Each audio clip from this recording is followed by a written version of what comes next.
Check. Testing. Okay. Are you on? I think so. Am I on? You're on. Okay. All right. So I have a couple topics I'd like to discuss, and let's do the more fun ones first as a warm up. Okay. Oh, is my chewing on? What? Am I chewing on the thing? Probably. Oh God, I'm so sorry. It's really good. I'll edit that out. No, it's really good. No, Just I yeah. won't. No, so No, I didn't I'm either. too lazy to do Yeah. that. No, but just so you know, it's delicious. So tell everyone what at least one thing we got. So we got a goodie basket for Purim, Yeah, and my friend put in some gluten-free almond bars. they're delicious. Absolutely delicious. Well, they taste like marzipan. They're loaded. It tastes with like marzipan, and then some. Yeah, Yeah, They really probably good. have an extract added too. Yeah. No, truly Delicious. divine. But when I showed up, when asked what I wanted, there's also a tray of gluten-free, dairy-free carrot cake Yeah, and dairy-free. because cream carrot cheese cake frosting. is one of your favorite things. Oh, hands down But favorite. your dairy sensitivity Yes. is just makes it not good. I mean, a good cake, yeah, you can eat it without the frosting, but the thing Is the cream cheese thing- frosting? is the carrot cake with the cream cheese frosting. Yes. So, Well, it helps keep it super moist, and a carrot cake should be super moist. yes, Yeah. it's really absolutely divine. Unbelievably excited about that. Yeah. But yeah, almond bars not actually slouching at all. No, they're Coming great. in 10 out of 10. Very impressed. So we should probably mention the yogurt and what your friend is doing with yogurt, because Oh. this might be of interest to COVID cautious people and bird flu cautious people especially. Right. Yeah. So she's been getting powdered milk, Yeah. which goes through a process where it's heated and ultra pasteurized, heated to ultra pasteurization temperatures, and then dehydrated. So it's less likely, we think, than pasteurized milk to have sort of inadvertently not been heated quite enough to really denature. Any viral proteins. Yeah. So starting with, and also just because powdered milk is significantly cheaper than milk, Yeah. as milk prices go out of control, as Right, egg prices go out of control. It's shelf stable as well, which Yes. if you're working on On a stash. what would you call it even? I call it a prepper stash, but Crisis food or backup food supply or something like that, or yeah, backup food supply, prepper stash, crisis food supply, etc. yeah. People have names for it. For us, it's just our pantry now. Just our pantry, and we really Because you gotta eat the things you gotta stock up on the things that you actually eat normally. exactly. Or you're gonna have a real hard time. Oh, eating that's it. a don't touch it until I let you know. And I'm in the middle of a thing right now. That's what that is. Check my phone. Do you see it? Yeah, right here. But the whole prepper stash thing, I think it should actually only work that way. Yeah. That you want in your pantry to have whatever your stash is, whether it's 3 days, 10 days, 30 days, 6 months Right. of food. That should be where you do your grocery shopping day to day. You is go your down stash. to your stash. And then you add in seasonal things that maybe are ephemeral, like lettuce greens, etc. That you'd like to have, but you can live without for Like a to long have it. time. You can live without it for a long time. Yeah. And also that there's somewhat ephemeral. It's like spring sorrel. We should probably start. It's probably getting good right now. Oh yeah. Is there's really no point in like storing that. Right. I mean, you could store it for extra nutrition. You could dehydrate it and all these things. Blanch it and freeze it Yeah, or something. all that's possible. But really, keep it in the ground, eat it when it's in season, and then move on to the next seasonal food that you've got in ground, right? Yeah. So what is it? March 11th? Today's March 11th. Yes. It Yes. is 50 something, 60. I think it's getting up. The high was supposed to be 60. Okay. So So yeah. I hope I'm correct on that. I'm It's- just saying from memory. The weather has been the temperature. Oh, sorry. Before I wander off launch the into topic. climate. Finish the thing on yogurt, right? Oh, right, on yogurt. Yeah. So the deal is across several metrics. Powdered milk has a lot of value for people that eat dairy. Yeah. If you eat dairy and you get yogurt all the time, you probably want powdered milk in your stash for the dairy things, to replace some of the dairy things that you eat. And the experiment was, can I make a decent yogurt from reconstituted powdered milk? And the answer is yes. You can. You can. Yeah. I mean, it's slightly different than commercial yogurt, but homemade yogurt usually is slightly different. You're not going to get the exact mix of organisms that, like, And texture, so it's like brown, people are very brown textured. cow Or whatever those brand. cream top ones, yeah. Yeah, it's not gonna work out exactly the same for you. No. They use and they monitor their exact populations of microorganisms. So that business of having something slightly different is part of the deal of making yogurt at home. Yeah, it is. Powdered or not. And then also you can really tell if it's come out right. I mean, you will know if it's gone off. It's not going to be off. ambiguous. Yeah. No. It's kind very of clear. like sauerkraut. Yeah. And all those fermented. It's not ambiguous when things No. aren't okay. No. There's also like the stabilizers and gums that some yogurts They use. make it extra smooth. So you may have a favorite yogurt that has an additive that you're not really going to necessarily store at home. Because yours will tend to separate. You separate, etc. But you can strain this and get like a Greek texture Like from the it. labna. Yeah. So lots of options here. It tastes great. It does taste great. Our dairy eating kids love it. It has a very mild yogurt flavor compared to some brands, but Some that's fine. super sharp brands. Yeah. You might get a sharper flavor if you did strain it some.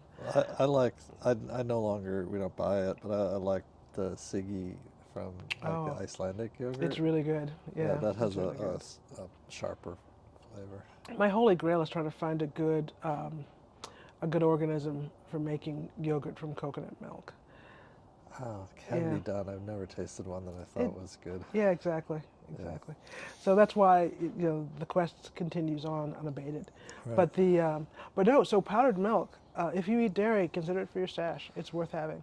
You can, because it is shelf-stable. And she used commercial yogurt as a starter? Is that yes. Right? Right, okay. Just a commercial yogurt as a starter.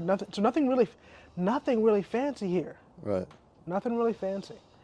Right. You're a slow cooker on low, those kinds of things. Well, or not a slow cooker, but like a pilot light on. Pilot light on your. I mean, just look up how to make yogurt. We've done it various ways. We used to, for a while, we had a separate appliance that sat on the counter. We did. And that it was good because it keeps the temperature very, very even, and it's hard to maintain that very fully even temperature anywhere else. Without those kinds of those tools are actually the kinds of tools they use in commercial settings to be so consistent. Right. So just like your sourdough is going to be variable, all your ferments are variable at home because you don't have absolute conditions. I mean, we probably could easily pick up a countertop yogurt maker if we wanted. Yeah, but, if we wanted to, right. But so we don't. Well, only a few of us eat yogurt. That's the thing. The thing. So I don't know that this would be like a permanent part of our stash. Right. But I think I would keep some because we do have some folks that eat dairy. Yeah. And protein sources can get to be kind of lean going forward. Protein and calcium. Yeah. Right. They can get to be kind of lean. Something else I was going to say about this. Just that I think your shelf-stable stash is really, really valuable. And since it's self-stable, I just want to encourage people to try and get 6 months stored somehow. Under your beds, in your closets. Yeah. And the rotating is important. The rotating is important, and the rodent-proof containers are rodent-proof containers and rotating, so that if you have an incursion somewhere, you'll see it in time to take action. But really, it's more valuable than money in the bank. Don't store anything in a paper bag, like an original paper bag or plastic bag. Especially grains. Yeah. I don't know if people know this already, so I'm sorry if this is a jump scare. All commercial grains have little insect eggs in them. Have insect eggs and have milled usually. There's a word for them. Grain mites? No. I'm blanking on the word. There's a very specific Yeah. word. They're little black bugs. They will emerge after being in storage for so long, especially corn.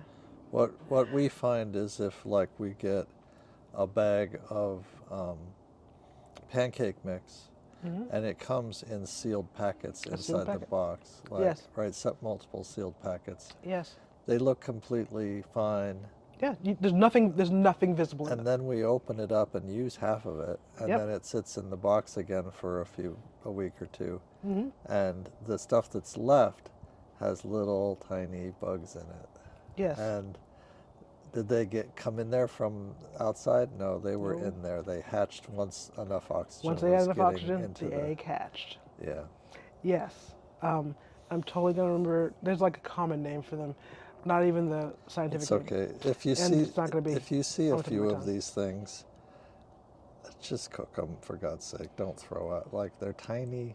Well, you can cook them, but also understand Yeah. that chefs, or pardon me, pastry chefs, Yeah. sift flour for consistency reasons. Yeah. Home chefs traditionally sift flour to remove the bugs. Remove the bugs. That's what sifting is for. Home chefs So you traditionally can do expect that. the bugs. You can do that if you And want. sift But them if out. I see like 2 or 3 little tiny bugs in our pancake mix, Extra protein. you know, I just cook that shit. I mean, yeah, okay, so now Child Protective Services will be arriving. Yeah, But feeding your kids bugs? I thought we were supposed to. I thought it was cricket time. it's crickets aren't vegan. Crickets aren't vegan. Crickets aren't vegan. Oh my god! But no, seriously, I have encountered really not- bad we're not infested, vegan. like a pack of cornmeal that I forgot about. Oh yeah. For No, if it's really bad, I won't. I just use pitched the that, whole yeah. damn thing, and somewhere in between, I just sift the bugs out. Just sift the bugs out. Yeah. You're gonna bring it, and for most grain things, you're gonna bring it to temp, where it's gonna kill There's any nothing- pathogens. It's nothing. So, you know. it's not an actual hazard. But also, if you move through your grains, Right. you don't really. All you're eating is the eggs, Yeah. I'll say and not the bugs. I'll say also, I've never seen anything living in our stashes of pasta because it's like bugs can't really eat it. It's No, too dry. I mean that's why pasta exists. Right. I've never seen bugs in our brown rice. I've Nope. never seen bugs in our steel cut oats. Nope. Or what else? It's those more whole grains where it's easier to get the bugs.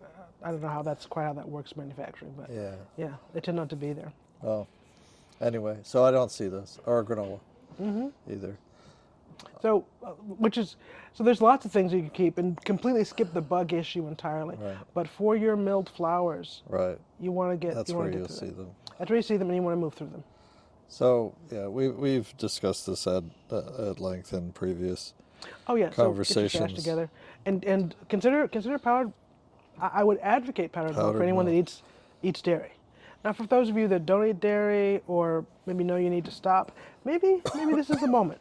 Maybe this is the moment you can go ahead and let it go, because Yeah. and for the folks as far as knowing you need to stop, there are people who have dairy intolerances, and That's- they know they're intolerant. They if And they it's suffer. like if it's just a matter of a lactate, they'll take a lactate or something. Yes. If it's a little worse, they may be like, oh, I know I'm gonna regret this, but it's my birthday or whatever. Yes, which is me Yeah. on my birthday with carrot cake. Yeah.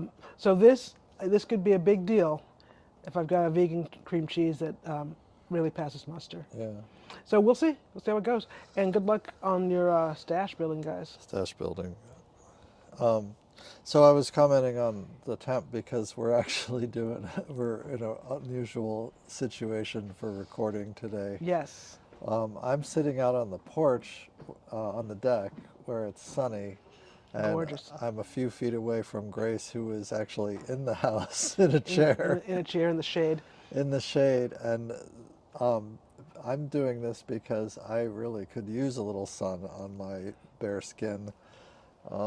Shirt on my arms. I'm not naked.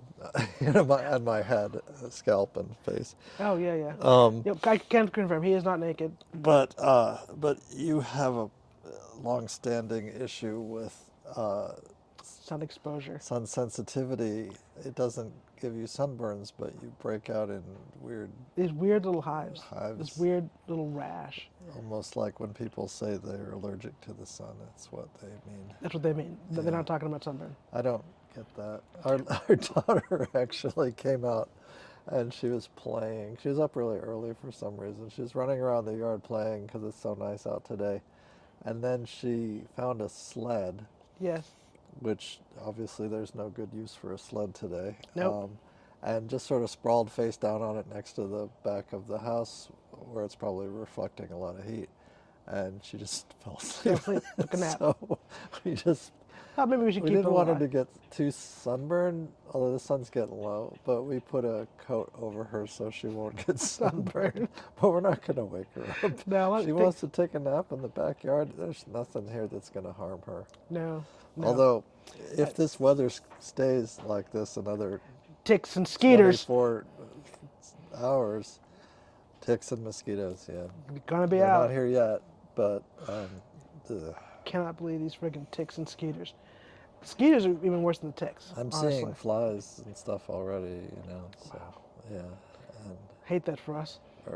it's not even mid-March, but okay. So I have my first topic. I have a slightly raw voice. Some of you might notice, and the reason is because we've been reading some books.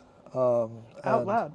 I mean, if you've ever, anyone who's followed my blog over the years, my newsletter, what knows that like, in some years I'll read 50 over books. a book a week. Yeah, more than a book a week. But since developing long COVID symptoms, my reading level and ability to read for very long has fallen off a cliff. And it's affected my vision, my concentration, my just ability to stay awake and comprehend what I'm reading, you know. But it has been improving. And so I'm trying to take maximum advantage of that. And you are reading a science fiction novel, which is not something I would say every day. In fact, No. if you had told me when I was, say, 30, you're going to marry a woman who has no interest in science fiction, I would be like, no way, that would never happen. That would never happen. Come on. It's not really that you have no interest in it. It's that you never got into it, and you don't read much fiction to begin with. I don't read much fiction. I never got it Right. deep. But No. there have been a few notable exceptions. Yeah. Somebody handed you a copy of Ender's Game, Oh man, I lost sleep that night. and you read it in one sitting. One sitting. Right. I got up to get coffee and to pee. That was it. Because the story just moves that Like fast. clips along. It's really great. Book has, issues as far as its politics and all that, but it's Oh, great yeah. storytelling. Yes. But tell us what we're reading now. And I say you're reading. We've been taking turns reading it to each other and reading it to ourselves. So, Yes. So I'm reading fifth season by, I hope to goodness I don't get her name wrong, but I think it's N.K. Jemisin. NK. N.K. Jemisin. Yeah. And I gotta say, I like the characters. I Yeah. like the story. Yeah. As you said, I'm not a huge fan of science fiction, so I've got some issues that go in that way. Like, I do think it's weird. It's like a weird story, Yeah. and I feel like a lot of science fiction. So this isn't particular to her in her book, but a lot of science fiction similar to hers, and hers does weird things for the weirdness, It is. and that gets in my way. Yeah. Yeah, you know. It is. So I have been aware of N.K. Jemisin for many years. I've been, following, because Yeah, this book is 10 years old. I read like Locust magazine, which is Sure. like the trade journal for science fiction and fantasy, and so I've certainly been aware of all her awards and all this, but I have been hesitant to read her. And one of the reasons is that I started reading stories in How Long Till Black History, no, How long long till till Black Futures? Black Futures, Black or Black Futurism? Futures Week or something like Oh, that. yeah, something like that. Yeah. That's some title. It's a collection of stories, and I did not like the style of it at all, and so Oh, right. and so I'm like, maybe Maybe I'm not into this. But like, if you say she was so popular and groundbreaking in many ways, as she's like the first female, first black president of the NSFA, Science Fiction Writers, like all these industry awards. She's won multiple Hugos and all this, and Yeah. like, but I felt this nervousness is like, what if I don't like her? I don't like it. Because you can't. There's a certain political correctness that comes in waves over the Hugos and this and that, and these other awards, and stuff goes in waves of popularity. And if you say you don't like the current, darling of that community, they'll just call you a racist. They'll just Or call just you call a you a bigot. sexist. They'll just call you bigoted or whatever. And move on. And there's no real Regardless of the criticism. there's no real room for, well, it's a matter of taste. Well, no, it's kind of like the Jodie Whittaker doctor. Right. You couldn't criticize her without being a sexist, but there was Right. this problem where that series sucked. and And it didn't get better. it didn't improve. It didn't shake out. No, And so many really nice moments, but such that didn't add up to a really even really a good really show. compelling But there was one. There was like one good show. one episode. Yeah, there was one good episode. But yeah, overall, no, it just sucked. And I'll be honest with you, I don't think it had anything to do with It's Jodie not Whittaker. her. Jodie Whittaker Yeah. is, I would say she is a really, What are you outside? I'm outside getting some sun, baby. And I'm inside avoiding some sun. Um, Jodie Whittaker. Wasn't her I fault. think she was a really good sport in the way she took on these. Yeah, Not very not soon, no, baby. not no. Can you guys maybe go to the family room? Talk to him. Not missing. That's an excellent question. We'll discuss it soon.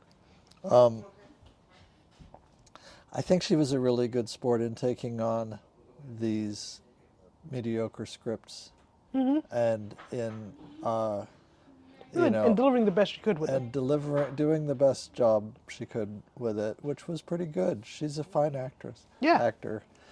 Can't say actress. Sorry. Is that right? Is that true? I think we can say actress again. You I'm can not sure. say actress now that Trump's in office. No, it happened before that. Did it? Okay. Yes. Because it was like, I'll just call her an actor. She's a fine actor. I enjoy her performances. I enjoy watching her. She's very charismatic. She's very energetic. Yes. You might say that she's copying David Tennant's style of Doctor a little more. Oh, you could. I was Yeah. going to say Tom Baker more, but yeah. She seems like more like Tom With Baker to me. well, certainly with the outfits, she's a little more Tom Baker-ish. Yeah, But yeah. just like the nonstop monologuing, like the Oh, yes. nervous Nervous chatter. and like about to burst out of her own skin with energy all Yeah. the time.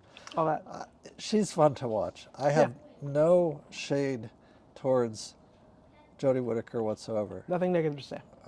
But some of these scripts and stories just do not come together. It don't work. They just don't work. Which, in fairness, if you Yeah. look at the whole balance of Doctor Who, Right. most of their stuff doesn't work. Most of their stuff doesn't come together.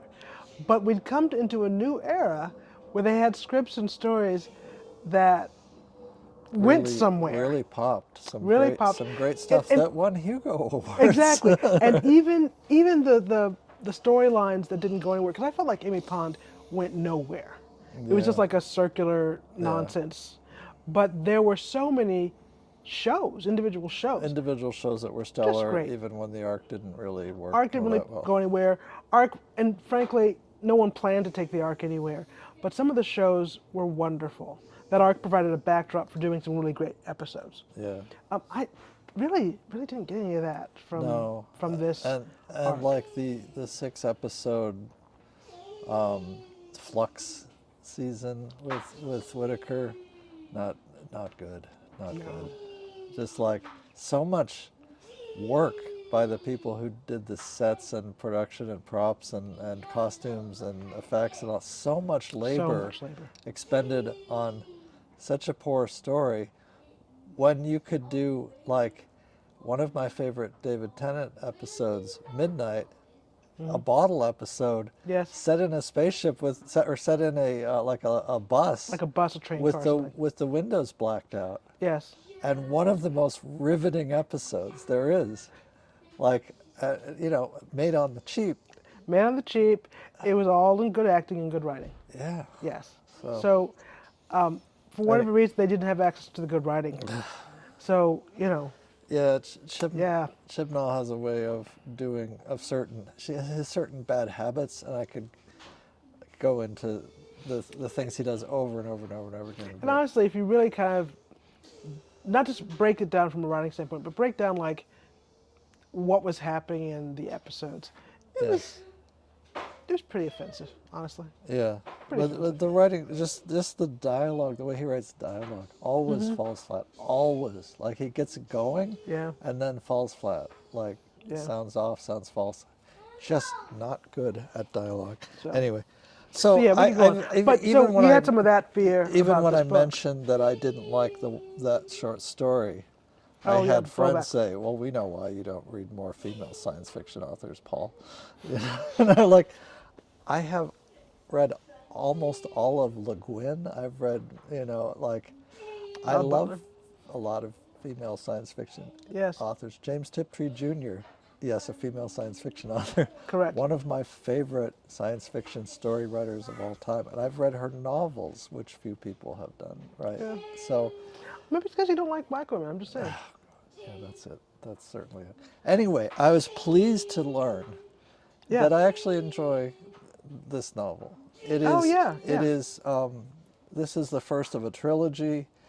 You were right that it's weird. It is in style. I would call it like a mix of quite soft science fiction, not hard technical science fiction. Oh, yeah, yeah. Together with blended with things from like Central American magical realism. Yep. Stuff like that. And I would say heavily influenced by Gene Wolfe, who's my single favorite science fiction writer. Yeah. Yeah. And to be clear, I like this story, even though I'm not into reading science fiction Yeah. and not into weirdness. Right. I mean, the weirdness for weirdness' sake kind of rubs me the wrong way, but I can put that aside and enjoy a story. Characters, I'm very invested in the characters. Yeah. So character development, good. The one criticism I have of this novel is that in a lot of modern science fiction novels, the author outlines their whole story, breaks up all the chapter, figures out where all the chapter boundaries are, for 3 separate plot lines. Usually it's 3. Yep. And then they shuffle them. They interleave them. They interleave them in such a way that every chapter, or nearly every chapter, you're changing Perspective and characters. storylines. And in this case, you're changing from third person or to like this floating second person style, which is I find hard to like. Some writers do it. It's hard to get right. First person. So it goes between first person and this floating second person with 2 different. And I'm going to reserve judgment on. I find it irritating. Yeah. But I'm going to reserve judgment until the end Yeah, to see how it comes together. to see how it comes together. Because a lot of We're things, most of the way through, but not quite all. well, yeah, we've got, and either there's almost nothing that happens and it's resolved in the next book, or a lot's about to happen A in the lot's story. about to happen. So, yeah. and I'm interested either way. Right, but you will be mad Mad if as the hell. novel doesn't resolve as a standalone. Mad as hell. Sorry. Right. That actually really bothers And then, me. like, I hate it. So like Hate it. one of the most famous examples of doing this story interleaving is, of course, Lord of the Rings. Oh, But right. The thing is that Tolkien splits up his point of view for hundreds of pages. You leave characters wondering what's up with them for hundreds of pages, and Right. then come back, when they meet up again.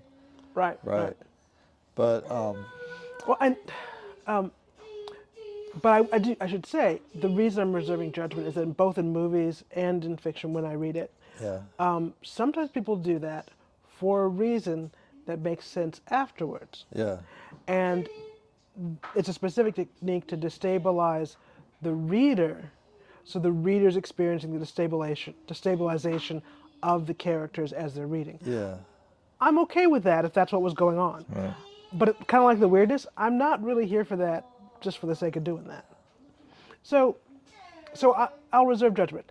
Sometimes a movie can be very good if it does that and then starts to bring it together. And she's already started to bring together some of these character lines, right? Well, that we just had an interesting twist where we learned who Yes. someone actually is. Right. And that was And it's like, that was oh, and it neat. So that reveals was something. a carefully planned twist. Yes, So, carefully planned, so that you knew both before you got that reveal.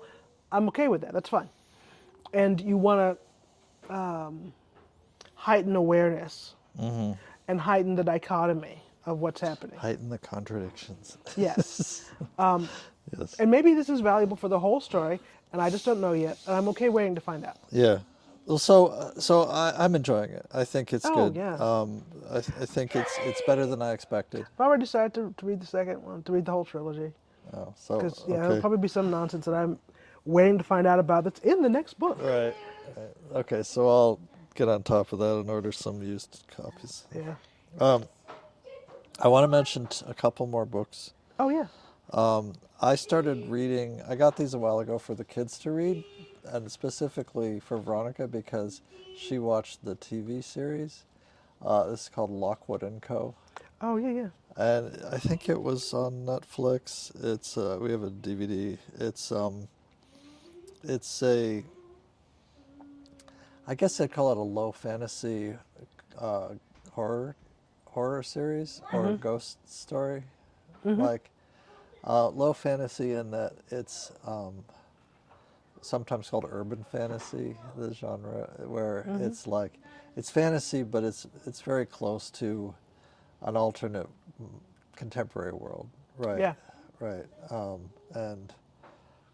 And the show was pretty good. I haven't seen all of it, but so I was like, all right, well, I got the set of novels for the kids for New Year's. We get gifts for New Year's. Oh, yeah, yeah. And put it in the children's library, and nobody's read it.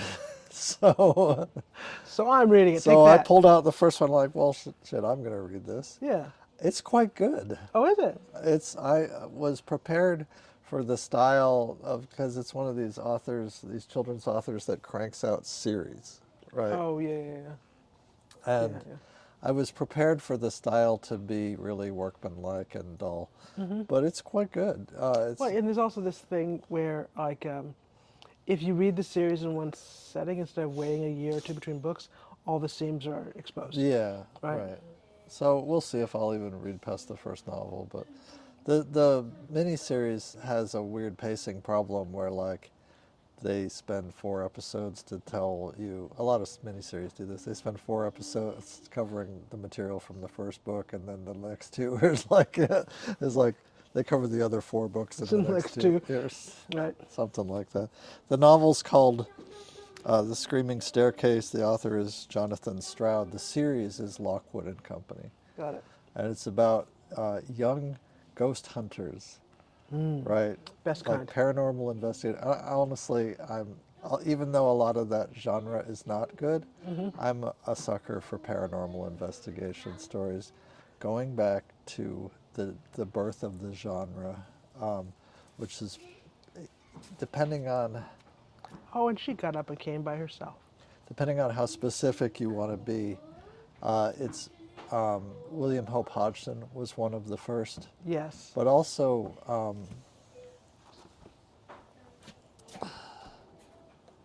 hi, baby. Go on in. I'm going to pause. Hang on just a second. Give her a minute. Okay, we moved into a quiet bedroom because all the kids were coming into the room at once making noise. But yeah, I want to mention, so we were talking about occult fiction. Edward Bulwer-Lytton was one of the earliest writers of occult detective stories. Sheridan Le Fanu. Hound of the Baskervilles turns out like Carnegie, the Carnegie Oh, stories. right. Hound of the Baskervilles is a fake out, where it It's seems to oh, be an occult story, sorry, but it's not not really, actually. right? Then Bram Stoker's Dracula is literally a supernatural detective story, right? Yes. Van Helsing is kind of a ghost finder, ghost killer. Um, but yeah, Carnegie and William Hope Hodgson's Carnegie the Ghost Finder stories. Love that stuff. Hmm. Probably the one of the first true scientific fantasies about a detective of the occult. Right.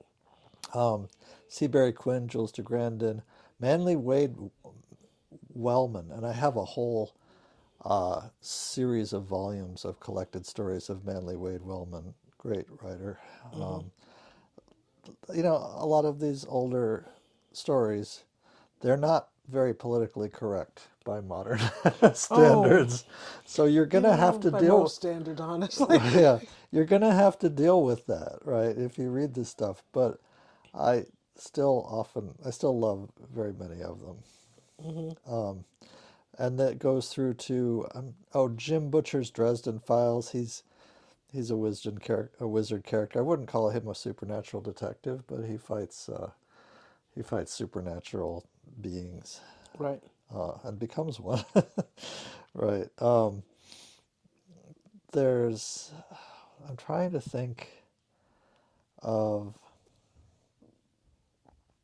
there's another modern series that where the writing was just awful, but the stories were so much fun that I was reading them anyway. And I'm not above that. Uh, I'll read a really fun story that's indifferently written, just because it's so much fun.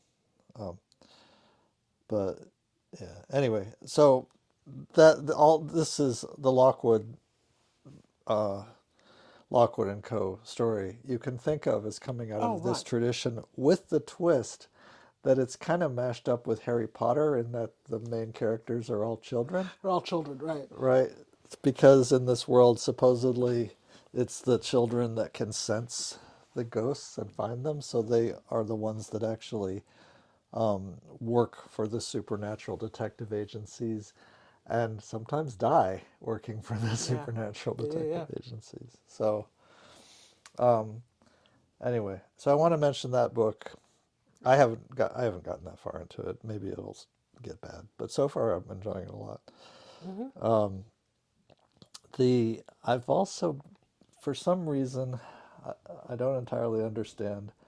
I was downstairs sort of browsing through the library and I pulled out a giant trade paperback called The Great Book of Amber by Roger Zelazny. And The Great Book of Amber is an omnibus edition of 10 novels set in the Amber universe, written 70s through 80s. 72 is the first one, I think. Hmm. And I had these years and years ago in high school. I had some editions from the science fiction book club, and I started to read the first one, Hmm. and I can't remember exactly why, because I remember it, right, Hmm. and found it interesting, but somehow it didn't catch my imagination enough to want me to continue, make me want to continue. Right. And so I set it aside and never came back to it. But I did at some point, and I have no idea exactly when, buy this big fat omnibus edition, probably on a bargain table marked at half off Marked or down at something. some store. And uh, it's been kicking around the library for at least 30 years. Um, Hmm. so I started, 25, I don't know. So I started reading it, and I read the first novel and enjoyed it quite a bit. Amber is it is a low slash high fantasy, right? Hmm. It takes place, starts out in this world, but it moves through a series of parallel worlds called shadow worlds that are all different, and winds up in Amber. And the conceit is that there is one true glorious world representing order in the universe, and its name is Amber, and it's this perfect fantasy setting, and beautiful forests and castles, and rugged seashores, and glorious villains and heroes. Right. All of the other worlds are reflections of Amber. They're shadows cast by Amber in its perfection across the rest of the universe. And the members of this family, the princes and the sisters, the queens, Yep. the princesses, all are actually children of Oberon, right? And they have the special ability to step between shadow worlds and create actually shadow worlds. And like they can choose a world by picking the things in a world that they want added and the things they want removed, and shift into a world that has those things, an infinite or near infinite number of shadow worlds. At the polar opposite of this is chaos, is realm of complete chaos, or you could call it a hell dimension or something like that. So anyway, it doesn't go too much into that world building yet. It's mostly the story of a character who has lost his memory and wakes up in a hospital, a private hospital in New York, upstate New York, where they're coming to sedate him again. Right. He doesn't remember who he is. He does know that he's being he does realize he's been there a long time and he's being over medicated and that he's been really banged up, but he's healing. And he apparently heals very quickly, and also discovers that he's extremely strong and really, really good at fighting. So he busts out, and then his memory over the course of the first novel gradually comes back until he realizes that he's one of the 9 princes of Amber. So Got it. anyway, That sounds cool. it's a cool book. The style is dated. Zelazny, I have many books of Zelazny's short stories. He was absolutely prolific writer, considered one of the best science fiction writers of the 70s and 80s. So so I'm enjoying that. I don't know how many of these novels I'm going to continue to read.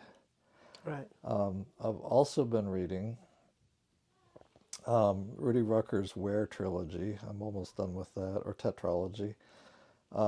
Rereading. I'm reading Fritz Lieber's Swords and Deviltry story collection, or novella collection, which is the Fafford and the Grey Mouser stories, which I've always heard of and have seen. They're incredibly influential in the history of fantasy, but I've never read them per se, so I have a set of those. I'm reading Goliath, Life and Loathing in Greater Israel, which is a deep dive into the culture and politics of modern Israel, and goes into the history, going back to the founding and the Nakba. And it's a great book. I didn't expect to enjoy it this much. I expected it to Especially be... given the subject matter. My God. It's grim. I expected it to be mostly a study of contemporary Israel, but it really goes into a lot of political history as well. And, Yeah, my favorite. yeah. Also started reading American Fascists by Chris Hedges, because why wouldn't I? Why wouldn't I? I mean, come on. We're here. It's here. How could you not? Yeah. Well, I only got a copy of it recently at that used bookstore, because it's... Oh, right. you never find most Quick of Hedges... shout out. That's an amazing bookstore. Oh, yeah. What's it called? Oh, gosh. I'm afraid you're going to ask me that. Like Hidden Treasures in Detroit. See, I'm going to have to look now. You keep talking, or I'll keep talking, and you look it up. Yeah, keep talking. I'll look Okay. it up. But yeah, probably you wrong. don't very often see Hedges books on the shelf or in stock, even online. You won't see him much on the shelf of, say, a Barnes and Noble or a chain bookstore or whatnot. But he is one of my favorite writers and political commentators.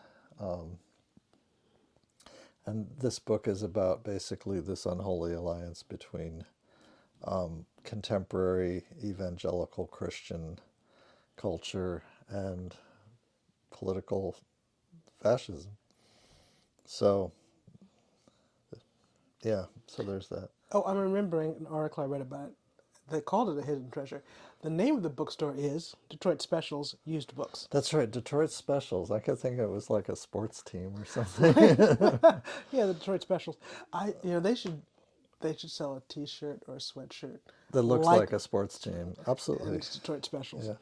It they had it's a small place. Yep. We went in with masks and felt perfectly safe because it was so empty. Empty, mask required, and they run air purifiers. And they run air purifiers, and their selection is not is very deep and not that broad. So you can go way into it like A subject. a subject and find some amazing things. Like I found well, this one I won't even reel them all off, Yeah, no. but I'll mention that I found the book on the founding book on basically this what's called information theory, Claude Shannon, and the book on the subject of transfinite numbers by Georg Cantor. Yes. Right. So this stuff is like crack to me. You know? Yes. Yeah. I guess speaking of math, I should say that I'm now almost past 85%, I think, of the way through Math Academy Foundations 2 and still having a good time, although I hate it when they dump a 21 XP topic in statistics and I have to basically play spreadsheet. Like to solve the problem, I have to do literally 100 calculations and get everyone right to the correct number of decimal Every places. single one. And if I screw one of them up, and the total is off by even a 0.1 or 0.01, I got the problem wrong, and it gives me 3 more. So Yeah. the thing is about learning this, like it's good practice, but about like learning some of these formulas for doing like standard deviation of numbers that are grouped, like I understand it, and at the point that I understand it, I would solve this by making a spreadsheet. Oh, right. I don't like playing human spreadsheet. Oh, come on. Isn't that fun? And you can use a calculator, which is great, except that I frequently will, the nice calculator I've got, I'll type in a number and like one of the button presses won't register. And so it'll be missing a digit and I won't notice. So, because you're typing in a long formula that scrolls off the screen and putting in all these values, and it scrolls off to the left, and then you're like, okay, that looks right, and it gives you the answer. It's wrong because you missed a key. One of the key presses didn't register. Oops. So, or Too something, bad. So sad. or you were off by 1, like you hit the 2 instead of the 1, Doop. and then. Too bad. Anyway, kind of hate that. But Hated it. other than that, I am enjoying Math Academy a lot. I'm enjoying trig. Apparently, I remembered quite a bit of trig, which is surprising to me. And I'm enjoying the calculus quite a bit as well. And apparently, I remembered quite a bit of that as well. So. Nice. Okay. I was just impressed because they had Bell Hooks children's books in stock. At the bookstore. Yeah. Yeah, there was a lot. There was a lot. It was really good. Like a really great children's section. Very impressed. Even the science fiction was really well curated. It wasn't full of a lot of junk, you know. I mean, there was a romance section and there was some stuff that was kind of junk, but I also found I found a first trade paperback edition of Radix by A.A. Atanasio, which is rare. It's hard to find, and very few people read that novel. I read it as a teenager and loved it, but it's not widely appreciated today. No, it's not. So, anyway, okay. So the other, do you have any small topics? Nothing small. Okay. All right. I want to talk about what we did to try to have some medical tests done Oh my God. and how that has gone for us. So do you want to narrate that part? Like, Okay, I so think you first know of all the all, details. Yeah. I just want to point out that we're living under capitalism, and the selling point is that I can buy what I want. Yeah. Okay? Right. The A selling selling point of point, capitalism is I can freedom of buy choice, what right? I want to buy Freedom of choice. Every need catered for. because I Catered have to. freedom of choice. I just want that. I want to state that first. Yeah. I want to point that out before I point anything else out. Okay. Okay. So, Thank God we don't have socialized medicine. That would be awful. thank God. I just can't. I got my problems with socialized medicine too. But we're not here to talk about that today. Sorry, go on. So, we have some long-standing health conditions. At least Pre-COVID. pre-COVID, yeah. I take Yeah. blood pressure medication. Yeah, pre-COVID. It's not super high, but it needs to be maintained. Right. Same. And we get automatic renewals on our prescriptions. I haven't been to the office in about 18 months. Right. And they're like, hey, so you got to come in, you got to have an appointment. Otherwise, we can't, we're not going to prescribe you anymore. They'll renew it a certain number of times, and then they're like, Yeah. no mas. No mas, we want to see you. And before, don't come for me. I understand why that happens. They have a specific liability, Right. and they also have a commitment, if you will, to monitor the effect of these drugs on my condition and on me, and adjust things as needed. And see if it's still working or if it's causing any weird Harm, weird test results or etc. So so I understand sure that these things need to be monitored and need to be They're- followed. they're not harmless toys. No. They can have problems. They can cause Exactly. problems. So let's just get that out of the way right away. That I understand that, and I'm not upset about that. Yes. What I'm upset about is they don't take any precautions to speak of. They'll let me wear a mask, but they don't take any They precautions. won't insist that you take it off. Right? I guess Except some practices do. I had to fight with one of them because he wanted to take my temperature orally. And I'm like, you got that thing on the shelf that I can see They stick in my ear. as you stick in my ear or point at my forehead. Yeah. You don't need my, and so why am I having this argument, okay? Why is this even happening? But no, so not only will they not take precautions themselves, they'll allow me to wear a mask, but, insist that I take it off or request that I remove it for really no good reason. So, and if it wasn't me, I'd be like, oh, I guess I'll take it off because the doctor said so. And that last series of visits did not work out well for me.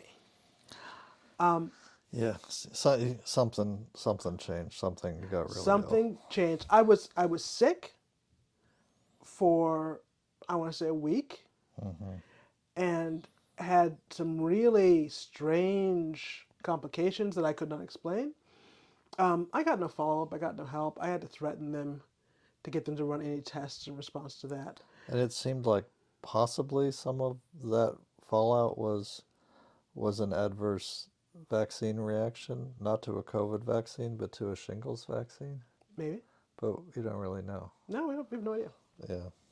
I mean, the doctor put in my chart that I had an adverse reaction to the shingles vaccine. Okay. But the thing is, we know nothing. Jon Snow. We know nothing. So because the no kind of testing to rule out, no kind of follow-up testing to manage my symptoms took place. And I was given a COVID test. The results were inconclusive. And Oh, that's right. You got a PCR that was inconclusive. And they didn't call me. They didn't say anything. They didn't Yeah. retake it. And when I asked to retake it, like, oh, there's no reason to I do forgot that. about that. Like- Like, what do you do when you get an inconclusive? Right, Well, so- you would retest normally, but by that time, you're probably not going to throw a positive anymore. Maybe You don't know. that's the thing. You don't know that. Like none of us know that. Right. What we do know is that I had a test and it was inconclusive, and the doctor took no action. The office took no, the practice took no action. They were not even willing to apparently entertain the idea that they may have given you COVID in the office. Right. They didn't want to entertain the idea, and regardless of whether or not they want to entertain that idea itself, they didn't want to address any one of my concerns that followed on from the fallout from those office visits. Right. Okay, I think I ended up having two. 2 follow-up visits. Yes. So I had like an annual physical type thing, and then I had. And wait, they said you were fat? They said I was fat. That's all they do. Like, great. Thanks. So it's like I sign up. I feel so great about going to get my annual lecture on how I'm fat. I'm fat. That's awesome. So, but no, I knew that was coming. I just in some way I welcomed it because at this point I'm fat enough. I welcome their hatred. I welcome their hatred. I embrace it. No, at this point I'm fat enough that they're like, oh wow, this is a health concern. Because I've been saying for years, I've been gaining weight rapidly and I don't know why. Yeah, I haven't changed my lifestyle. I haven't changed my diet. I'm actually trying to manage my diet to eat a very healthy diet. Right. And this is still happening. This is still happening. And they're like, know, wow, you're fat. Maybe you should exercise and eat less. you also say, you think you could look at my hormone levels around maybe reaching the end of that thing that happens to women that sometimes? happens to women sometimes? You know, I'm do you just think asking. that could possibly be related? It's like, oh no. No. You're just fat. You're just fat. I'm like, okay, cool, no worries. So we had done that routine at that point for like about a half dozen times over 3-4 years. At that point. Yeah. And my last visit, like 18 months ago, a little over 18 months ago. And so I'm fat enough now, maybe they'll actually do something. Did nothing. Ran my labs, told me everything was normal, and said eat less and move more. I was like, thank you. I'll take that prescription. And then following on to that, I had like 2 follow-ups. One, because a few days later I was like, I don't know what happened. I'm sick as a dog. Mm-hmm. And then another one for me to get additional blood work. Mm-hmm. Okay. So that happened, and I pressed for probably 2 or 3 months to like look into what was going on for me. And just like really dismissive Pulling response. teeth.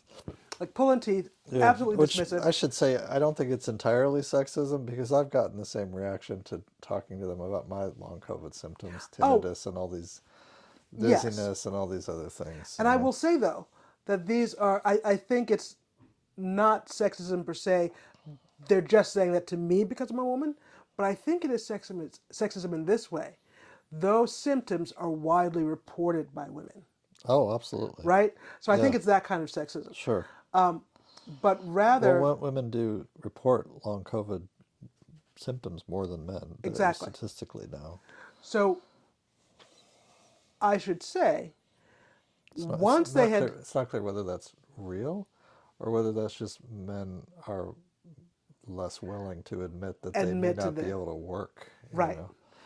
That may be true. Yeah. We don't know. We don't have a good way to rationalize that data. Right.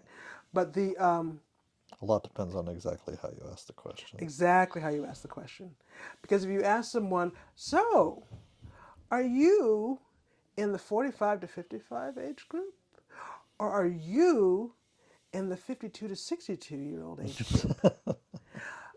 A person of the same age will lie about one question and not the other. Right. Their age hasn't changed. So similarly, you can ask the question the right way and get the answers you need, but we're at a point where it's still even unclear how to ask those questions. But back to our little narrative here. Right.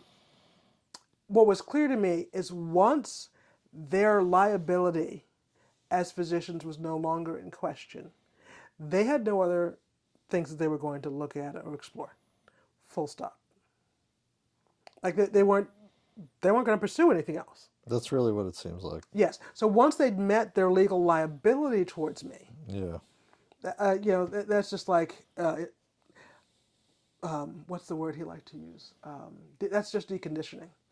And when I asked him how deconditioning could take place in 2 weeks, like he said, Right.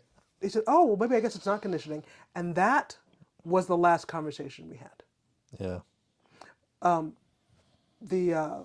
Because what the hell do you even mean?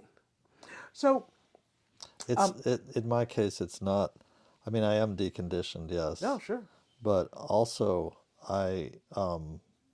my body does not react in the same helpful way to exercise that it used to.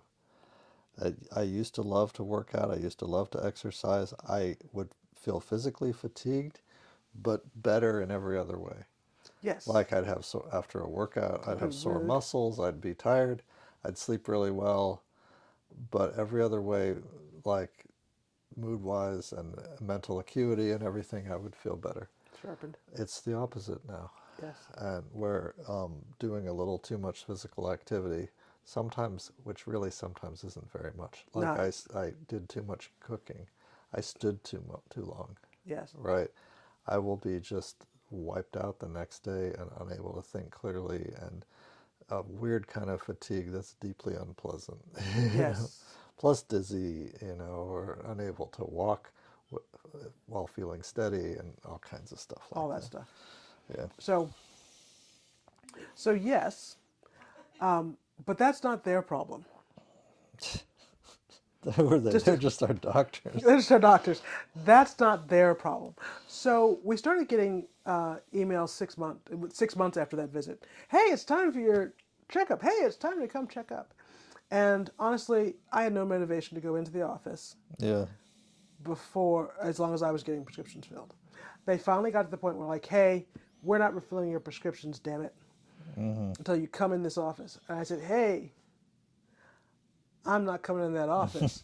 How about a virtual visit? Right.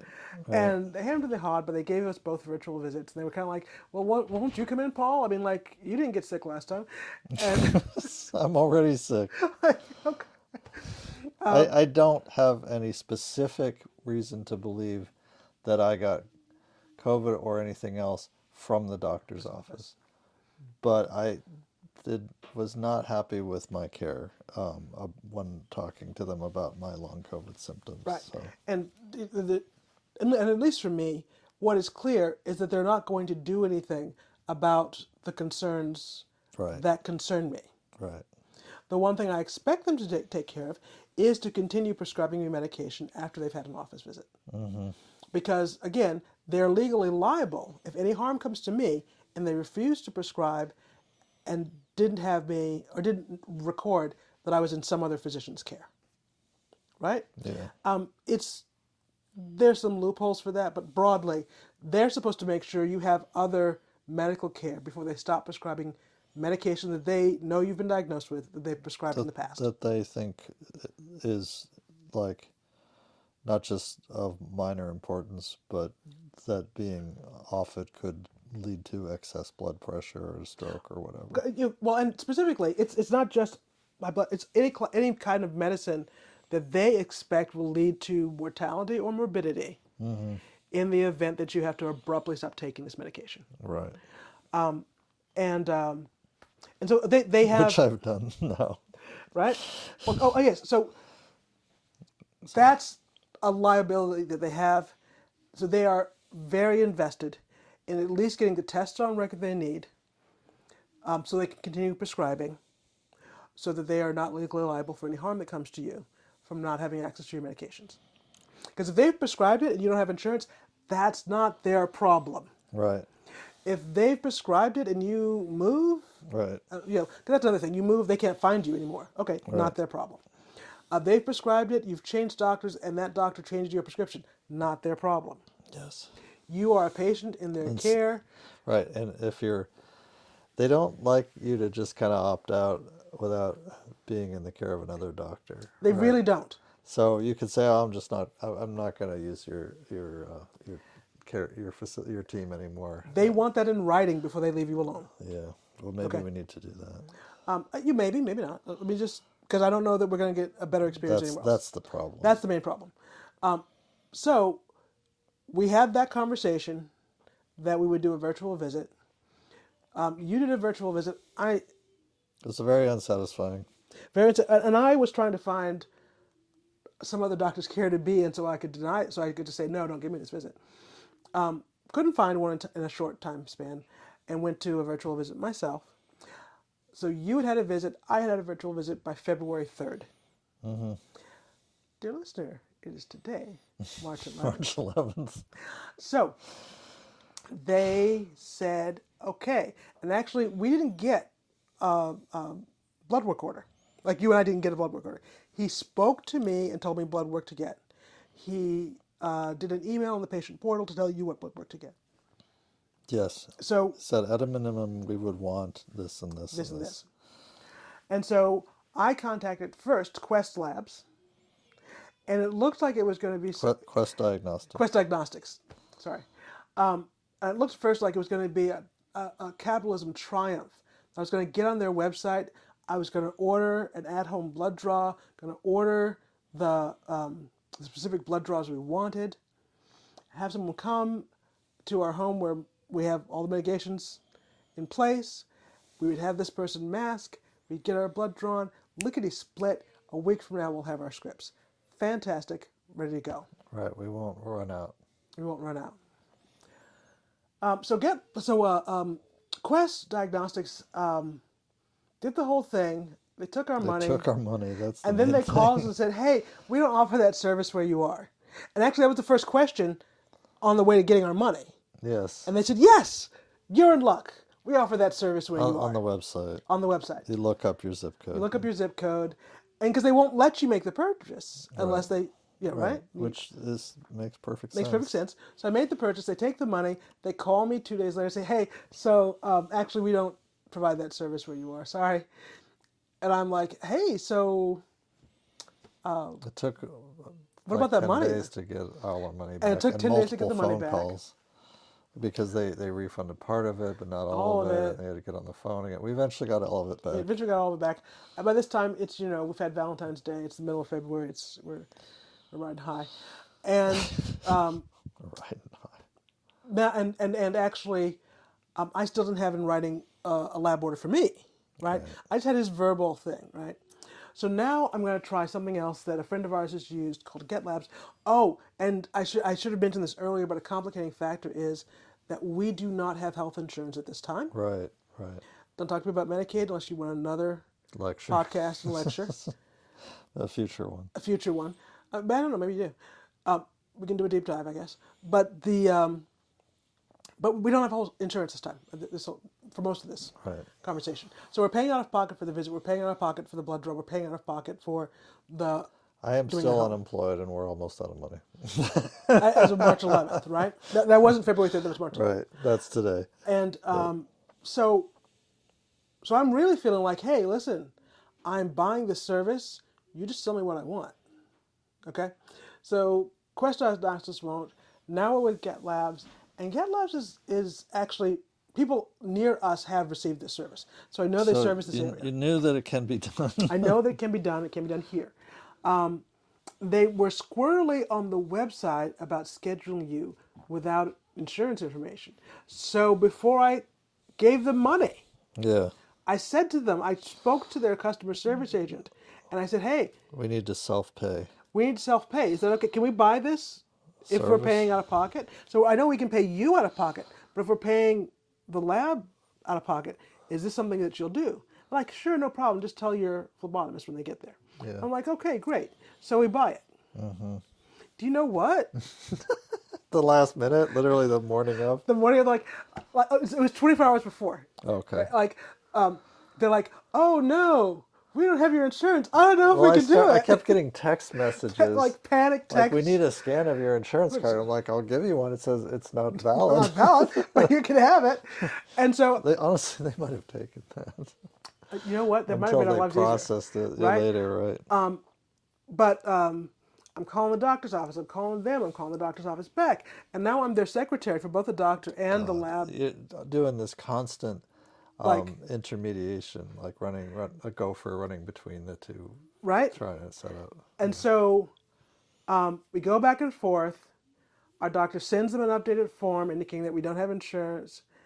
And they take it. And then the next morning, like before they're supposed to come, 6 a.m. they're like, hey, your appointment's been canceled. Call us to reschedule because we need your insurance information. And we're like, don't have any. This So- seems like, I don't know how many. There are a lot of people without insurance, especially now that the Obamacare mandate is not enforced, right? There are a lot of people without insurance. It seems like they ought to have a checkbox. A checkbox. You know, And you there can ought to just be a go through that common flow chart. procedure. And you can just go through that flow chart. Yes. Except I'll try and make this digression quick Yeah. and just get out of Dodge because I can go hard on a digression. I'm pretty sure Really? that So can their business model Yeah. is to appeal to laptop class COVID safe people who all have insurance. They all have insurance. And so they haven't even considered anyone out of their target demographic. I am. They're not thinking about that. Well, that. I mean, when I'm working, I kind of am. I do have a laptop job. Yes. Laptop's connected to a giant screen, you know, but Right. companies send me a laptop. I use it and send it back when the Right. job's over. So that's the demographic. That's why that's set up that way. It doesn't consider people outside the demographic, right? And so we go back through this rigmarole. I go back to the doctor, back to them, and actually, like the third time, and they're like, "Hey, we've got you scheduled for next Thursday," and hey, so because they canceled our first, they scheduled us for Thursday. As we're leading up to that, they cancel it first. They schedule us for next Thursday, and we're leading up to the next one, and they're like, so you need to do this with your paperwork and so on. And I finally said to them, listen, I'm going back and forth. I'm calling you. I'm calling them. And I can't actually even just call you. I have to submit a form every time I want to talk to you on your website. Right. You have my provider's number. Right. Any concerns you have about what my provider is doing, you could ask them instead of playing telephone with me. Right. And she was like, we normally don't do that, but you've got a point. We've had 6 conversations It's because so far. they just want it's. You've described this problem with bureaucracy. Yes. As is bureaucracy is great. It's set up to like solve for the most common situation And set of values. really easily Very easily. and Like repeatably. Boom. Right. So if you check all these boxes, it'll work great for you, Yes. like you said. Smooth But as if glass. there's any deviation from that set, That's it. Now people- it's a people are problem. baffled. And They're baffled. They don't know what they're Yeah. looking at. They're unsure who to ask. And they Is don't it my want- manager? Is it my manager's manager? I don't know. They don't want their employees to have to spend a lot of time on the very limited margin that they're getting for one. Like, one no, set of seriously. tests. At this point, they've lost money on us. On the calls alone. On the Yeah, calls alone, they billing. have Yeah, lost sure. money Yeah. on these appointments. Because they're not. You weren't talking to a call center in the Philippines or something like that. No, this was I'm guessing it was a woman from Los Angeles based on her accent. Yeah. Okay. Just so So people are getting real money somewhere to do try this. to solve this. and yes, at this point they're losing money, and I just said, listen, this is ridiculous. Just call my provider and find out, get whatever information you need. Tell them what you need, and verify that they give it to you.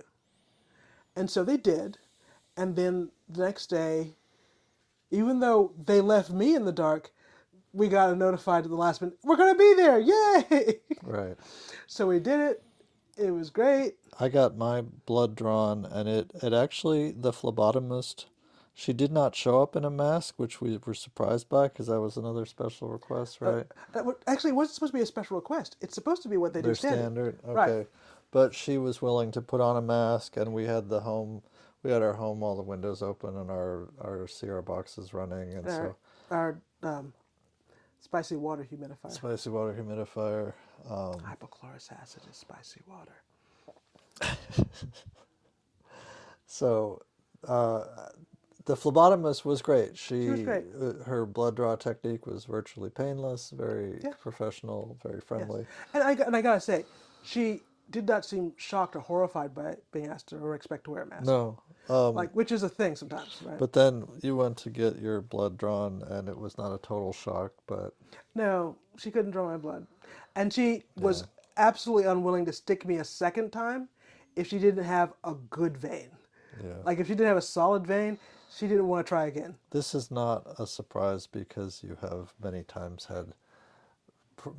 phlebotomists have had difficulty in I had to get a second or third person to draw my blood. finding a good vein. Yeah. Your veins are kind of small and hidden, Yes, so not like me. I've got they're not bulging exactly, but they're very visible. They're on display. Yeah. Yes. So that wasn't a shock, and I gotta be honest. I don't even like count that as like negative. That's literally my normal experience getting blood drawn. As it takes a few times. It takes a few times, and and It- honestly, It may have something as simple as like you're not really warmed up. Your body's not fully warmed up. yes, Right. So it could be that basic. I haven't found a consistent solution except that it's always in my left arm. It doesn't seem like it's my dominant arm, but it's like that's where they can find that's it. where they can get it. Yeah. So it's always in my left arm, and it's always in the crook. And actually, if you just use one of the scars there, Follow Right. the script. like there's a scar where I've I don't gotten know if blood. you can. I guess if you look real close, you can see a scar where you can see some tiny scars where I've had tissue. multiple blood draws in the same spot because there's a good vein right there. Right, so that works. And the people who've gotten me in one stick have done that. They like looked for where I had scar tissue. And but I will say, more than once, really more than twice, 3 different people have had to try. Yeah. And we got on to the third person. Yeah.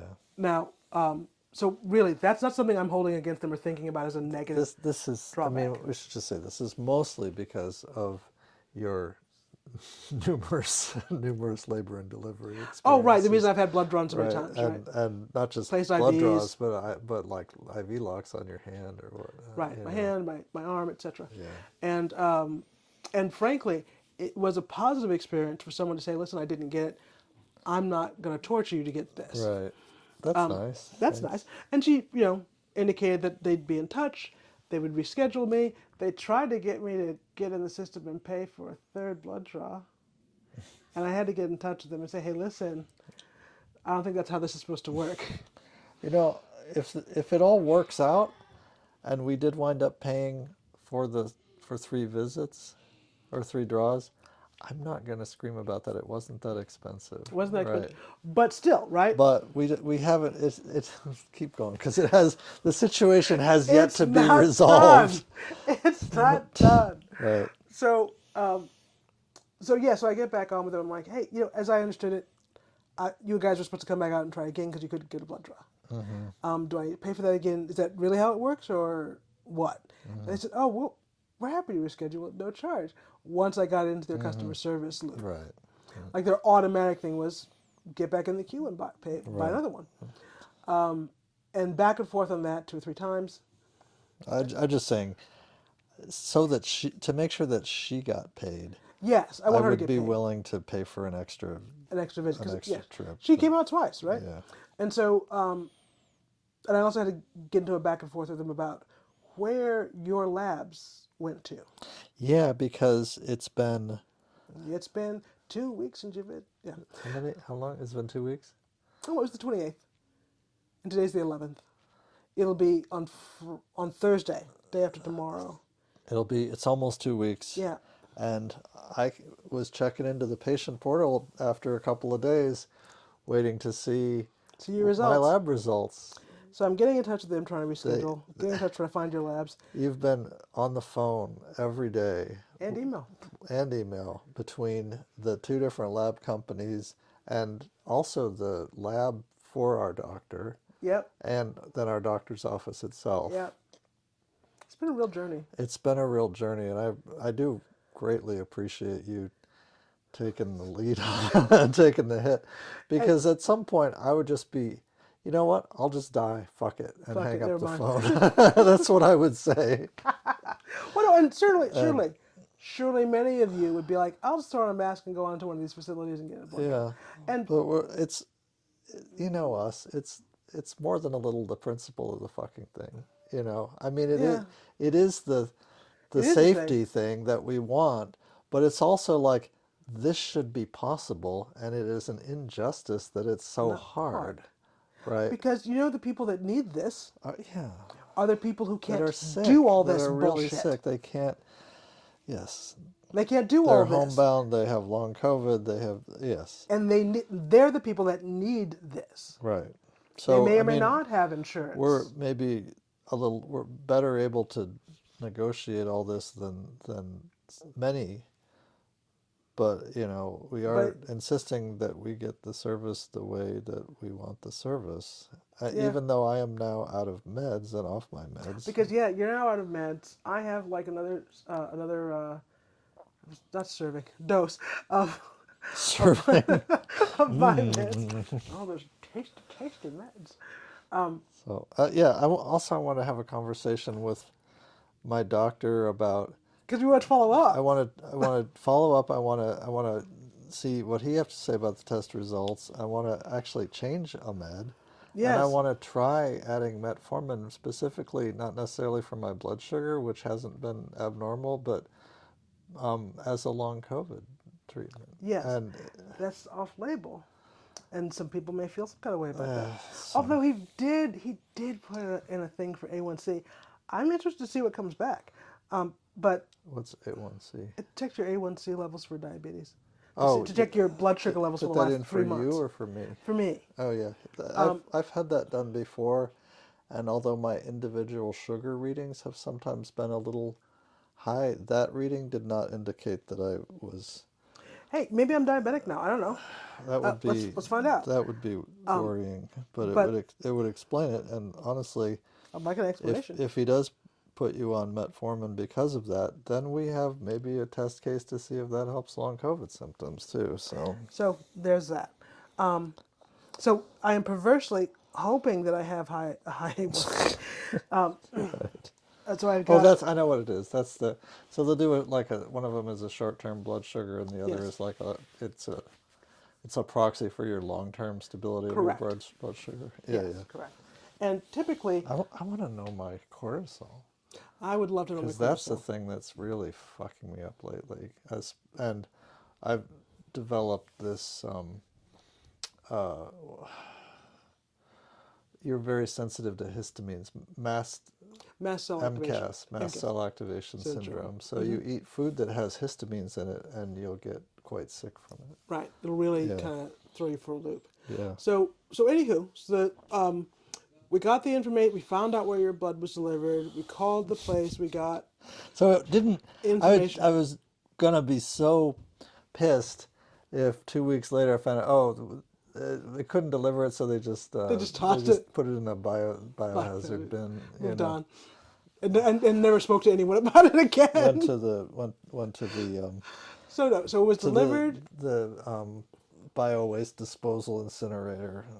It was delivered. It was processed. The results were sent to our doctor's office last Wednesday.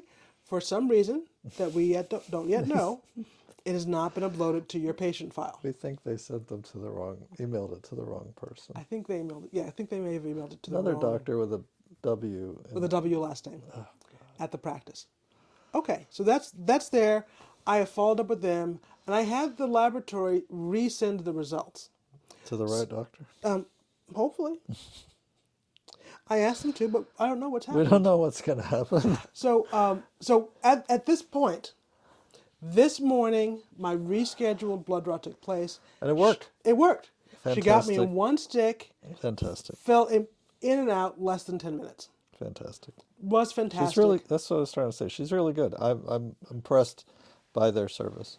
Yes. You know, Like all over, I'm impressed by the service. not the scheduling Not the and scheduling. paperwork part of it. But And I do think they could really, they need to add a checkbox on their website. self-pay. And That's just, all it and, has to say. and then have a separate flow chart. That's it. That's it. That's it. That's all they need to do. That's my only complaint. You know, sometimes all it takes is a letter written by a smart person recounting how difficult something was Oh, good God. to an executive at the whatever. Oh, yeah, that can be a thing. And they Yeah. will like, I've taken this up with our, you know, whatever. And Well, you know, we're going to change our practice. I had That's happened. It's really gratifying when it does. I had 7 children at St. Joe's. And Every one of your recommendations. so I'd go in and have a baby, Yeah. and they'd ask me for feedback, and I'd give them a Pages. research and Pages. annotated feedback. And when I came in to have the next baby, All those changes. all those changes had been made. And then I'd have a baby, and they'd ask me for feedback, and I'd say, you know what you can do now? And I'd come back 2 years later, and I'd have a baby, and the changes had been made. And However, they've done nothing about the one bitch nurse. there's always one. There's one. There's always one. Right. They haven't figured out Just how wants to to make you mad. just wants to make me miserable. Who's just angry. She's just angry. I think that's a special know. contractual obligation. It feels like it at this point. I don't know. Is that like a union requirement? Is that something that, not to hate on unions, but I'm just saying it just seems like such a standard, Yes. right? Such a standard issue nurse. And I want to be clear that I'm using bitch in a gender neutral way. It could be a bitchy male nurse too. Could be a bitchy male nurse. Could be, Well, it hasn't been, but it could be. Oh yeah. But no, I've had a bitch male nurse. So. Have you? Okay. So yeah, I don't. So I'm not trying to like do a thing, but no, I really feel like bitch is the only word. If there's another one, I'm open to it. Anywho, that keeps happening, and I've seen no move on the needle. But I haven't had a baby in more than 6 years, so I don't know where things are now. Maybe they've gone back to hell. I don't know. I haven't been there. But yeah, that's a thing. Now, it's a funny story I like to tell, and it's entirely possible, if not likely, that there were waves of evidence coming through, and they were making changes on evidence-based practice. And they were getting some of the same Feedback from several places. feedback by other people who were reading the studies that were popular, Absolutely. that were circulating. That So- may be, but it also, It's a hell of a coincidence. I find it, there are many cases where a smart, you would call a layperson, right, who doesn't have a doctorate in whatever, or a MD or a specialized whatever, can actually make a difference in things. Oh, right. And I have find this over and over. Basically, all you have to do is feel entitled to get into that conversation. Largely. That's largely what you have to do. You have to use some of the.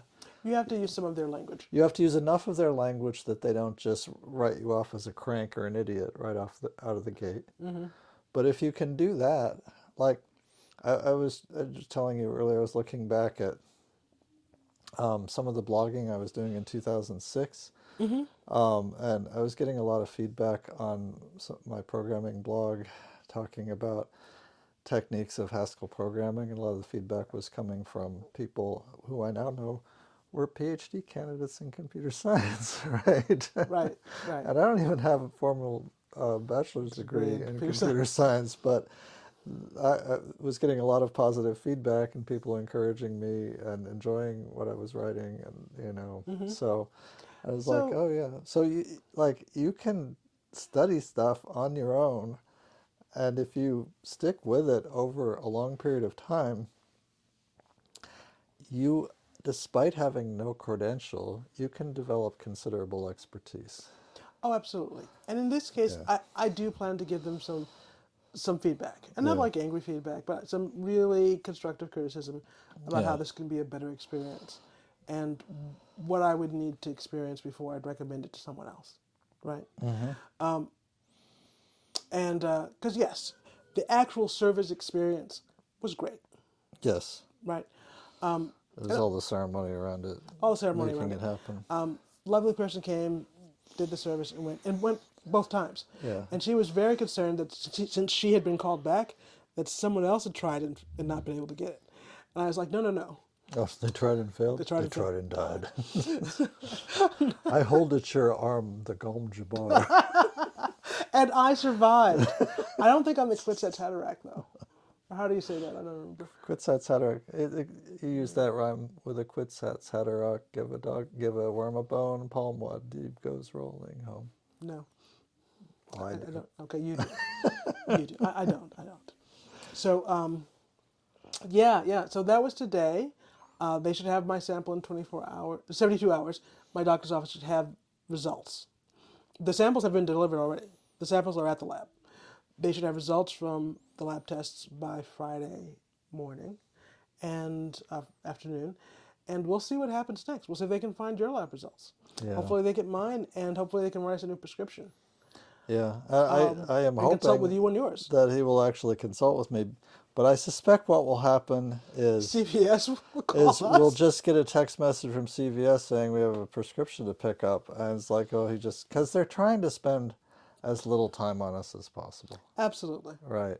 Absolutely. So probably what they'll do is it's like, okay, this category looks fine. No big red alarm bells. I'm just renewing the existing prescription. Exactly. Right? That's probably what will happen unless we really manage to intervene hard enough. Which is not the worst outcome. Of but course really is not not. what we came. No, but I Like- wanted to try a different BP med because the med that I've been on has now been, I don't know if they use this term in pharmacology, but in computer science it's called deprecated, like you're not supposed to use that anymore. Right. There's another version of it that's safer, Yes. that's considered safer than like the clinical studies showed fewer adverse effects, right? Exactly. So like, well, I'd like to switch to that one. And They're honestly, it's a small difference in the molecule, right? Yes. So it's in the same family. It should work the same way. Right. And I can test that at home if it's Yes. working, and it should possibly have fewer side effects. Which is good all around. So, And but so I don't we'll know see if where I it can goes. convince them to So, and consider the them. thing that's funny about this, Yeah. right? You nailed it really squarely on the head. They're trying to spend as little time on this as possible. Right. They're trying to spend as little of their resources on our care as possible. Right, because they're not billing an insurance company regularly for. Nope. And this is Care. honestly, We get a self-pay discount, honestly. right. Well, but even when we were using insurance, Right. they were still of this disposition, right? Yeah. But what's funny is when they talk to us about how absolutely vital it is for us to come into the office, they seem to, maybe they do believe this. I don't know if they believe this themselves, but they're emphasizing how critical our care is and how we need to come in and receive it. They also always want to know if they should pray for us.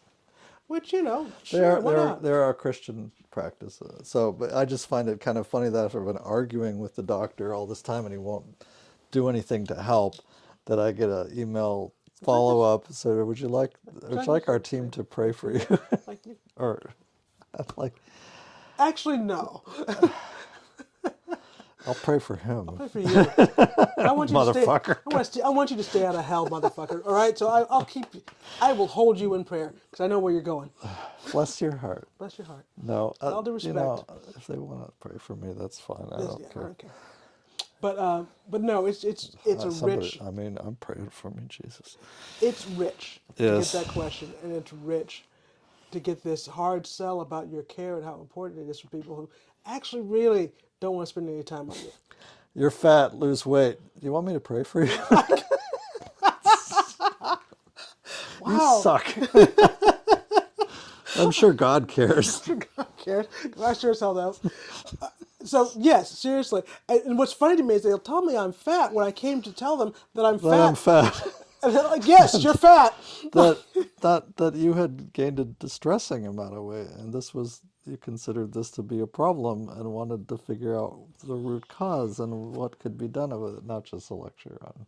Like, well, great, you agree with me. What are we going to do? Getting I the don't know. exercise you physically can't do, and and fasting to the point where that becomes counterproductive, Yes, honestly. which So which really, I have learned because I was actually following doctors' previous advice on intermittent fasting pretty regularly.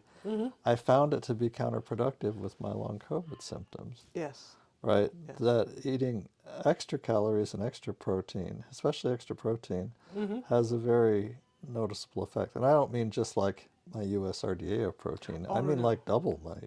Yes, there's an excellent study on recovering from viral illness that indicates that you should receive at a minimum of 75 grams of protein a day, ideally 90 or more. Yeah, and most days we're just not there. Right, and like even at 75, it's hard. Yeah. And if you are I know we're getting, getting as many of those giant porterhouse steaks from our food stamps as we can. and still not enough, but seriously, 75 will seem a lot to seem like a lot of protein to most Americans. It's it's a fair amount of protein. It would not go amiss with my health now. I don't think to have steak and eggs for breakfast 3 times a week. It really would not. As long as I'm getting enough veggies and fiber Oh, and fiber stuff and with whatnot, it. yes. But Because really, really, a lot of people need to be getting that. So what they found is that 75 grams of protein was the thing that would allow full, air quotes, healing. Like no signs, like in a 14-day period. But without that, yeah, you'd have lingering symptoms for up to 3 months. yeah. Well, and at I'm 90 over 3 grams, years now. So. yes, at 90 grams, 120 grams, then you see rapid immune response, rapid healing from viral illness. So, so yeah, check that out, guys. It's good stuff. But no, the dichotomy, the sort of facade, the polite facade, that this is about your care and it's important. When they actually aren't going to do anything to care for you, like not one thing. Right. All right. I think we need to start winding up. Oh yeah, it's like dinner time, isn't it? It's 6:15. God. So, I I didn't do anything else today. I do want to say, because I'm not sure I said it last time, or maybe I did, is I am looking for work. Hit me up. I'm a very experienced software engineer. My the language I have the most programming experience in with is C. It's quite a bit of C++, some Python, and a large variety of other languages. I mostly have been working in embedded systems, but also some desktop application programming, device drivers, audio drivers, digital signal processing. Yeah, get in touch if you are aware of a job that would allow me to do this remotely. In several of my previous jobs, I was either hybrid, almost entirely remote, or entirely Or fully remote. remote. I am looking for 100% remote work. My most recent job, I worked for just under 2 years for Boeing. I was part of their virtualization project team and enjoyed it, and didn't ever miss a day due to sickness. I took very few days off because I'm wired that way. Right there. Well, staying home, I don't get sick, but I do need to take an occasional Mental health day. off, at least a couple days a quarter. Yeah. So I did that, but I I think I can be very effective in a virtual team because I've done it so many times, and I do agile. I've been a temporary Scrum team leader and project leader and things like that. I do Jira and GitLab and pipeline stuff and all that, but not going to read my resume into this little microphone here. But yes. But Open for business. I am looking for work, contract or full-time permanent, and the job market is not good now. It is. Plus, I am pretty clearly facing age discrimination, Yeah. as I have been doing this kind of work since 1990.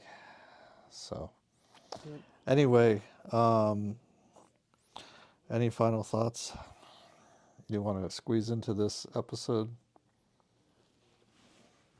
No, I think I'm good. I told my story about Yeah, I wanted to hear Yeah. it because I don't even know all the all the details details. and outs. So yeah, Because you're on the altogether phone, dozens like of phone calls.